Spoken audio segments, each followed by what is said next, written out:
اللي في الصورة قدامكم دي بنت اسمها نادية محمد جمال محمد الشطوري من محافظة كفر الشيخ، وتحديدا من قرية اسمها مطوبس.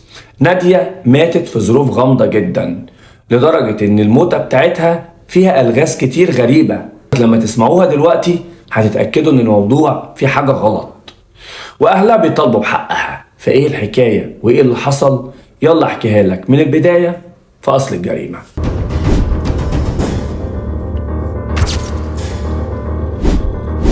نادية بنت عندها 20 سنة، بتدرس في معهد، ساكنة في عمارة، والعمارة ديت فيها 5 أسر بس، مأجر لهم الدور السادس هي و5 بنات أو 4 بنات معاها، عشان خاطر طبعا المعهد بتاعهم قريب منهم.